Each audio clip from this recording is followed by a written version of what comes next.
లక్ష్మి భుజంగం దగ్గర నుంచెల్లి తప్పించుకుంటుంది. ఈలోపు విహారి భుజంగంతో తరపున ఇక వచ్చిన రౌడీలందరినీ చితకబాదుతూ ఉంటాడు.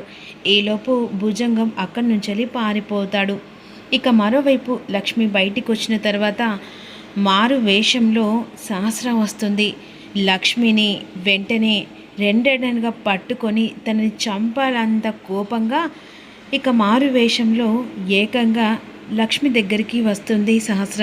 అక్కడ గన్ తీసుకొని సహస్ర మారు వేషంలో మార్క్స్ పెట్టుకొని వచ్చిన తర్వాత ఈలోపు రౌడీల దగ్గర నుంచి లక్ష్మి వస్తుంది కదా, అదే సమయానికి అటునుంచి సంధ్య అటునుంచి వెళ్తూ ఉంటుంది. వెంటనే ఆ రౌడీలను అక్కడ చూసి వెనుక నుంచి టర్నప్ తిప్పుకొని సంధ్య అక్కడికి వచ్చేస్తుంది.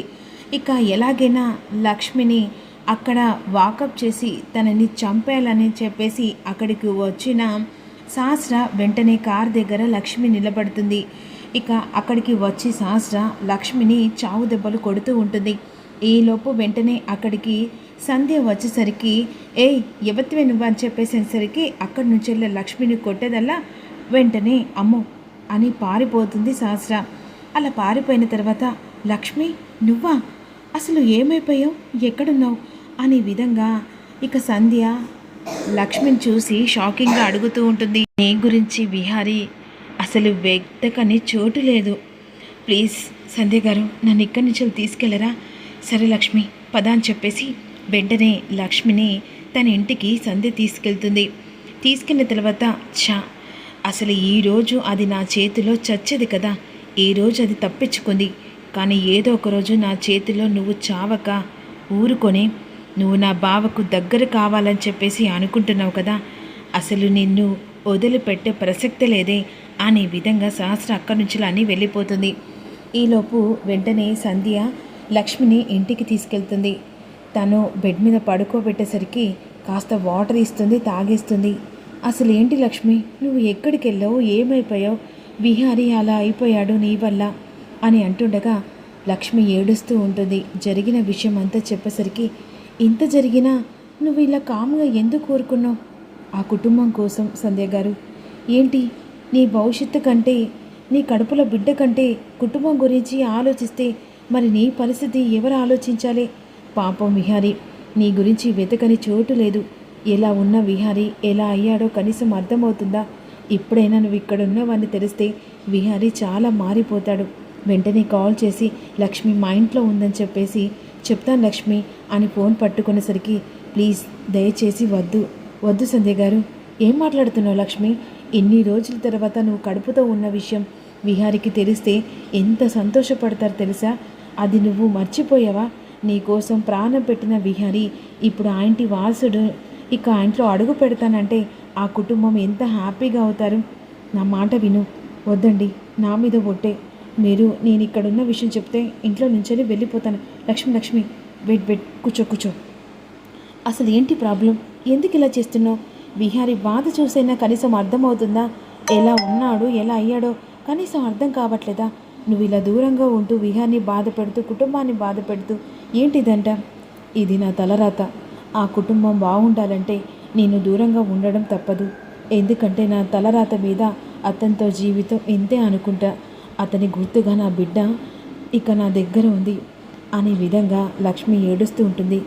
సరే లక్ష్మి, ఇక జరిగేది జరిగింది. కానీ ఇప్పుడు విహారీ మాత్రం చూస్తుంటే చాలా జాలేస్తుంది. అసలు విహారీకి ఎదురుపడి మాట్లాడడానికి కూడా అసలు మనసు ఒప్పట్లేదు. కానీ నిన్ను చూస్తే ఇలా ఉన్నావు. సరే హాస్పిటల్కి వెళ్దామా అనే విధంగా వెంటనే అదే సమయానికి బామ్మ ఊరంతా గాలేస్తూ ఉంటుంది. ఇక వెంటనే మళ్ళీ తిరిగి హాస్పిటల్ దగ్గరికి వస్తుంది. ఆ సమయం చూసుకొని వెంటనే అక్కడికి సంధ్య హాస్పిటల్కి లక్ష్మిని తీసుకొని వస్తుంది. ఇక అక్కడ లక్ష్మి బామ్మని చూస్తుంది. అమ్మ సిరి ఏమైపోయావమ్మా? అసలు ఎంత భయపడ్డాను తెలుసా? నిన్ను ఎవరు కాపాడారు? ఇదిగో ఈ ఎస్ఐ సంధ్య గారు. నమస్కారం బామ్మ. లక్ష్మి అప్పుడు వెంటనే ఇక తన నిజస్వరూపం చెప్పక సిరి అని చెప్పేసి అంటుంది. అప్పుడు ఇక అర్థమైపోతుంది సంధ్యకు. వెంటనే ఆ టాబ్లెట్ వేస్తుంది. ఈలోపు నేను ఇక నా మనవరాల దగ్గరుండి చూసుకుంటానమ్మా, మీరు వెళ్ళండి అమ్మా అనేసరికి సరే లక్ష్మి జాగ్రత్త, ఏ అవసరమైనా సరే నేనున్నానని మర్చిపోకు. సరే సంధ్య గారు అని చెప్పేసి అక్కడి నుంచి హాస్పిటల్లో జాయిన్ చేసి సంధ్య వెళ్ళిపోతుంది. ఇక మరోవైపు విహారీ ఆ అమ్మాయి కోసం అని అటు ఇటు చూస్తూ ఉంటాడు. అదే లక్ష్మి కోసం. లక్ష్మి ఎక్కడ కనిపించదు. ఏమైనట్టు వెళ్ళిపోయిందా? సర్లే అని చెప్పేసి వెంటనే మళ్ళీ ఇంటికి వచ్చేస్తాడు. అలా డ్రింక్ చేసుకుంటూ వచ్చి ఇక మందు అయిపోతుంది. వెంటనే కబోర్డ్లో మందు ఉందని చెప్పేసి డోర్ ఓపెన్ చేసేసరికి అందులో ఒక జాకెట్ ఉంటుంది.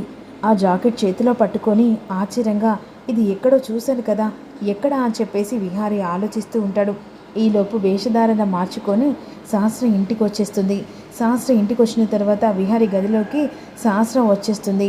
సహస్రం వచ్చేసిన తర్వాత విహారీ చేతిలో ఉన్న జాకెట్ చూసి ఒక్కసారిగా సహస్ర కంగారు పడిపోతూ నిజస్వరూపం బయటపడ్డదేమో అని చెప్పేసి ఆలోచిస్తూ ఇక కంగారు పడుతూ ఉంటుంది.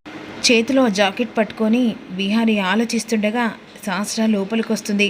కంగారు పడిపోయిన సహస్ర, బావేంటి ఆ డ్రెస్ని చూస్తూ నన్ను చూస్తున్నాడు, ఇందాక నేను అక్కడికి వచ్చి నేనే అని గుర్తుపట్టాడా ఏంటి అని కంగారు పడిపోతూ ఉంటుంది సహస్ర. ఏంటి బావా ఆ డ్రెస్ పట్టుకొని అలాగే కన్నార్పకుండా చూస్తున్నావేంటి బావా అని సహస్ర అడుగుతుంది. ఇందాక నువ్వు ఎక్కడికి వెళ్ళావు అనేసరికి వెంటనే ఆ మాస్క్ ధరించి ఆ డ్రెస్ వేసుకొని వెంటనే లక్ష్మిని చావు దెబ్బలు కొడుతుంది కదా, అది జ్ఞాపకం చేసుకుంటూ ఉంటుంది. ఇక నేనెక్కడికి వెళ్తాను బావా? ఎక్కడికి వెళ్ళలేదు, ఇంట్లోనే ఉన్నాను. నేను ఈ టైంలో ఎక్కడికి వెళ్తాను అని తడబడుతూ ఉంటుంది. నిజం చెప్పు సహస్ర, నువ్వు ఇందాక ఎక్కడికి వెళ్ళావో నాకు బాగా తెలుసు, నిజం చెప్తావా లేదా అనేసరికి, లేదు బావా నువ్వు పొరపాటు పడుతున్నావు, నేనెందుకు ఎక్కడికి వెళ్తాను, ఇంట్లోనే ఉన్నాను. ఇందాకే పాలు తాగేసి పడుకుందామని వచ్చాను, నువ్వు వచ్చేసావు. సరే ఇందాక నువ్వు బయటికి రాలేదంటావు, నేనెందుకు వచ్చాను? మరి ఈ జాకెట్ ఎక్కడిది? ఓ ఇదా బావా, నా ఫ్రెండ్ది. ఆ రోజు తను ఇక్కడికి వచ్చినప్పుడు తన డ్రెస్ ఇక్కడ మర్చిపోయింది. లేదు నువ్వు ఇందాక వచ్చావు, అది నాకు బాగా తెలుసు. ఆ స్థానంలో చూసింది నిన్ను అక్కడే. నిజం చెప్తావా లేదా? బావా నువ్వు ఎవరిని చూసి ఎవరు అనుకుంటున్నావు?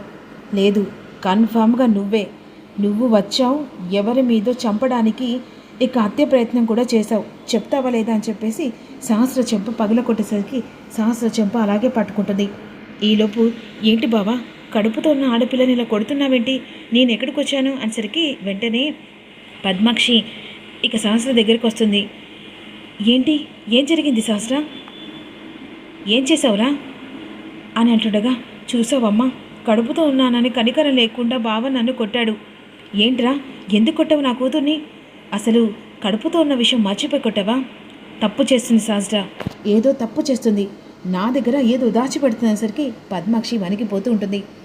ఏం దాచిపెడుతుందిరా? అయినా నా కూతురు దాచిపెట్టాల్సిన కర్మ ఎక్కడిదిరా? లేదు మీరందరూ కలిసి నాటకం ఆడుతున్నారు.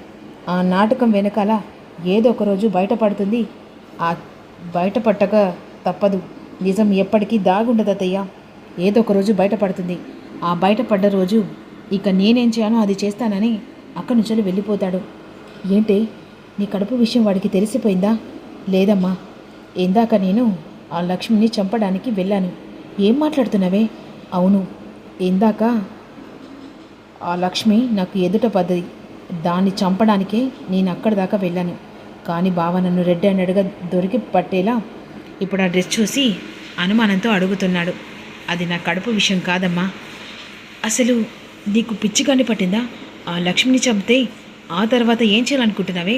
అది కడుపుతో ఉంది, దాని కడుపులో బిడ్డని ఎలాగైనా ఈ ఇంటి వంశాంకురం చేయాలని చెప్పేసి అనుకున్నాం కదా అనే విధంగా అంటుండగా, లేదమ్మా దాన్ని వదిలిపెట్టను. తన కడుపులో బిడ్డ నా బిడ్డగా పెరగాలి, కానీ అది మాత్రం చావాలి. అది ఎప్పటికైనా సరే చావు దానికి ఎదురు పడాలి అనే విధంగా అనుకున్న తర్వాత వెంటనే విహారీ కిందికి వెళ్తాడు. అది సమయానికి ఇక లక్ష్మికి కాస్త నొప్పి తగ్గిపోతుంది కదా, ఆపరేషన్ చేయమని చెప్పేసి ఆ డాక్టర్, అదే పద్మాక్షి చెప్పినట్టుగా డాక్టర్ వెంటనే రౌండ్కి వస్తుంది. అందరి టెస్ట్ చేస్తూ వస్తుండగా ఈలోపు లక్ష్మి కనబడుతుంది. ఇదేంటి లక్ష్మి ఇందాక లేదు కదా, మళ్ళీ వచ్చిందా అని చెప్పేసి వెంటనే మార్క్స్ పెట్టుకొని లక్ష్మిని చెకప్ చేయడానికి వెళ్తుంది. ఇక అందులో రిపోర్ట్స్ అన్ని చూసిన తర్వాత ఎన్ని మంత్స్ అని చెప్పేసి ఉంటుండగా, ఇక 7వ నెల డాక్టర్, ఇప్పుడు ఓకేనా? పర్లేదు అనే విధంగా బయటకు వచ్చి వెంటనే పద్మాక్షికి ఆ డాక్టర్ కాల్ చేస్తుంది. పద్మాక్షి గారు, చెప్పండి డాక్టర్, మీరు అనుకున్నట్టే లక్ష్మి తిరిగి మళ్ళీ హాస్పిటల్లో చేరింది. అవునా? అయితే ఎలాగైనా సరే దానికి ఈరోజే మీరు ఆపరేషన్ చేసి దాని బిడ్డను బయటికి తీసుకొచ్చి నా చేతిలో మీరు పెట్టాలి. కానీ చాలా రిస్క్తో పని. ఎందుకంటే తను ఇప్పుడు హెల్తీగానే ఉంది. ఇప్పుడు ఏ సిచ్యువేషన్ బట్టి తనకి మేము ఆపరేషన్ చేయలేం కదా. పోతే తన ప్రాణాలు పోవచ్చేమో. ఏం చేస్తారో నాకు తెలియదు డాక్టర్. కాకపోతే దాని బిడ్డ నా ఇంట్లో అడుగు పెట్టాలి. దాని బిడ్డ చచ్చినట్టుగానే అది బాధపడుతూ ఉండాలి అనే విధంగా ఇక పద్మాక్షి ఆ డాక్టర్కి చెప్తుంది. సరే అండి, నేను ఎలాగైనా సరే అదును చూసుకొని లక్ష్మికి నేను ఆపరేషన్ చేస్తాను అనే విధంగా అనేసరికి వెంటనే లక్ష్మి ఆ డాక్టర్ మాటలు వినేస్తుంది. ఇదేంటి, నాకు ఆపరేషన్ చేయడం ఏంటి? ఇప్పుడు నాకు 7వ నెల కదా. లేదు, ఎవరో వెనకాలండి ఇదంతా చేస్తున్నట్టున్నారు. ఇక్కడి నుంచి వెళ్ళిపోవాలి అని చెప్పేసి వెంటనే అక్కడి నుంచి వెళ్ళిపోతుంది. ఆ సమయంలో సంధ్యకు ఫోన్ చేస్తుంది. సంధ్యకు ఫోన్ చేసేసరికి సంధ్య ఇక లక్ష్మి దగ్గరికి వస్తుంది. ఏమైంది లక్ష్మి? ఇక్కడ నా బిడ్డకు ప్రమాదం ఉంది. అందుకని ఎక్కడుంటే నేను సేఫ్గా ఉంటానో అక్కడే ఉండాలనుకుంటున్నాను సంధ్య గారు. చెప్పాను కదా, నీ బిడ్డ భూమి మీదకి వచ్చేంత వరకు నువ్వు నా దగ్గర ఉండు. ఎందుకంటే నా ఇంట్లో ఉంటే సేఫ్టీగా ఉంటుంది. నేను స్పెషల్గా ఒక డాక్టర్ని అపాయింట్మెంట్ చేసి ఇక మన ఇంటికే రప్పించేలా చేస్తాను. అంతేకాదు, ఇప్పుడు నువ్వు ఇలా ఉన్నావు కాబట్టి ఏ టైంలో ఏది జరిగేది కూడా తెలియదు అని చెప్పేసి సంధ్య చెప్తుంది. అప్పుడు వెంటనే ఇక బామ్మ కూడా సంధ్యను కలిసి అటు బామ్మ లక్ష్మి తీసుకొని సంధ్య ఇంటికి వెళ్ళిపోతుంది. ఈలోపు డాక్టర్ ఆపరేషన్ చేయాలని చెప్పేసి లక్ష్మి గదిలోకి వెంటనే మళ్ళీ ఏదో డౌట్తో వచ్చేస్తుంది. బెడ్ మీద లక్ష్మి కనిపించదు. అదేంటి, ఇందాక లక్ష్మి ఉంది కదా, మరి ఏమైనట్టు అని చెప్పేసి ఈ విధంగా అనుకుంటూ ఉంటుంది. ఇక మరోవైపు యమున ఎలాగైనా వీడు పచ్చి తాగుబోతూ అవుతున్నాడు, వీని దగ్గరున్న బాటిల్స్ అన్నీ పడేయాలని చెప్పేసి ఇక అటు శాస్త్ర గదిలోకి వచ్చేస్తుంది. శాస్త్ర గదిలోకి వచ్చేసరికి అన్ని డోర్స్ ఓపెన్ చేసి చూస్తూ ఉంటుంది. అందులో అన్ఎక్స్పెక్టెడ్గా కింద రిపోర్టు పడుతుంది. ఆ రిపోర్ట్ ఏంటి?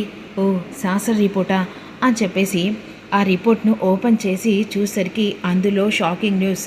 ఎందుకంటే ఆ రిపోర్ట్లో ఉంది, అసలు శాస్త్రకు గర్భసంచి తీయడం జరిగింది అని చెప్పేసి ఆ రిపోర్ట్లో ఉంటుంది. ఆ రిపోర్ట్ చూసి యమున షాకింగ్గా ఒక్కసారిగా గుండెల మీద చేసుకొని షాక్లో ఉండిపోతుంది.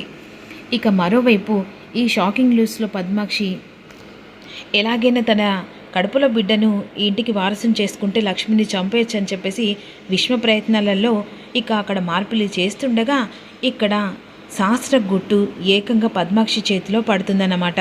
ఎందుకంటే తనకి గర్భసంచి లేకున్నా పిల్లలు ఎలా కలిగారన్నది అసలు యమున ఆలోచన. అసలు దీని ద్వారా లక్ష్మిని బయటికి పంపించడానికి ఇక ఎత్తు మీద చిత్తులాగా వేశారని చెప్పేసి యమున ఆలోచిస్తూ ఉంటుంది. మరి రిపోర్టు అందరి ముంగట బయట పెడుతుందా యమున అనేది రేపొచ్చే అప్కమింగ్లో తెలుసుకుందాం. Don't miss you. చిన్న లైక్ చేసి అలాగే కామెంట్ చేయండి. Thank you.